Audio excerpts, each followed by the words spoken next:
Hey everybody, it's Jesus with Guys Night Lab, and welcome back to another edition of 5-Minute Movie Reviews. Today we're going to talk about a movie called Speak No Evil, starring James McAvoy. I don't know the other actress's name, but I think she was like in Terminator. It was like, not Genesis, but Dark Fate or something like that. Anyways, the movie it's actually a really good movie. I was thoroughly entertained the whole time. I thought it was, there wasn't really like a dull moment, and it was just a good movie. Overall, I really enjoyed it. So anyways, if you don't know about Speak No Evil, it's about this couple with their daughter.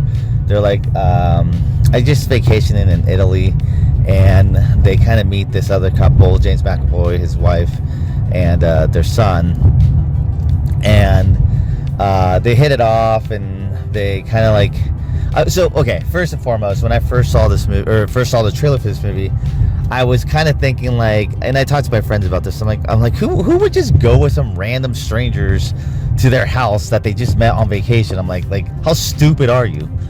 And it's just kind of like, okay, like that's pretty stupid. I'm like, okay, I could actually think of like maybe one friend that would do that, because he's very like, whether trusting or just, believes the best in everybody. But I was like, the most of us would be like, no, I'm good. Well, anyways, not a spoiler, but kind of a spoiler. It kind of explains that in the movie, in the beginning. So they're on vacation, and then they go their separate ways. So like the main couple with the daughter, they go back home to their house in London, and things aren't right. You can tell that something's off, that something happened in their marriage.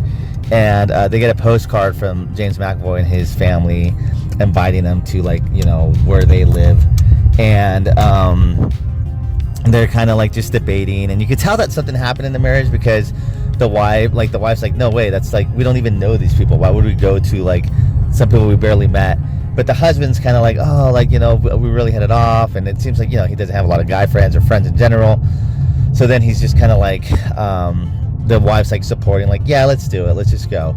And so then they go, and it starts off pretty good, but you could just tell like piece by piece, and that's what made this movie so great. It wasn't like it just all like overwhelmingly like just typhooned or tidal waved you with this like big shock. It just was like piece by piece by piece the puzzle was being put together, and that's what made it so great. But yeah, it's a really good movie. There's a lot of intense parts, and yeah, James McAvoy, I mean, I like him. He did a great job, amazing job, just kind of playing like that role of slow, sadistic kind of hunter, predator, kind of like that. But yeah, it's a great movie. I wouldn't consider it a scary movie. I'd consider it more like a thriller. It is by Blumhouse, but it's definitely like it is a good movie. I'm trying to think. I'm trying not to give too many spoilers for the movie, because I don't want to spoil too much. But I mean, I think you kind of like get it in the previews that the son that James McAvoy and his wife have is not his. I mean, it's kind of clear in the previews that. And so it's there's just a lot of things that were good. Okay, so a lot of great things. I love the movie. I thought it was great. Everything was good. There's one thing that kind of like bothered me in the movie. So the thing about the movie is like, I feel like there's always like this whole like strong woman, like the woman's the hero, and the man's always just this kind of like stupid, doofus, dumb, can't be the hero or whatever. And so that was kind of the case here. Like the dad is like this total beta dad, who just kind of doesn't know what to do. He's kind of just like, oh, you can tell he's like a weak link. And it's just kind of like, so sometimes it bothers me that like a man, a dad, like I'm a father of three little kids, 10, 8, and 5, and I'd do anything to protect them. Like I put myself in that situation. It's just like, well, yeah, like we're going down, like I'm going down fighting.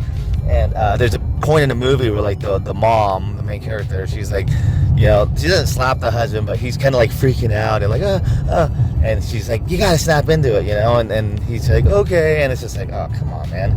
But that would usually bother me because it's just kind of like, oh, here we go, always a strong woman, and the man's always weak and stuff like that. But it worked in this movie because of what the storyline was saying. And I'm not going to spoil anything about the movie, but the husband is portrayed that way, but it makes sense why he's portrayed that way. So it's not like he's just like this like random guy that's like really tough as nails and like brute and a man's man, but when it comes to like saving the day, he doesn't do anything. Like from the get-go, the dad is very like timid, like I said, like a beta male, very weak, very passive, won't stand up, and that's kind of called into question in the movie. Like I think there's a point where the wife is telling them to kind of stand up for yourself.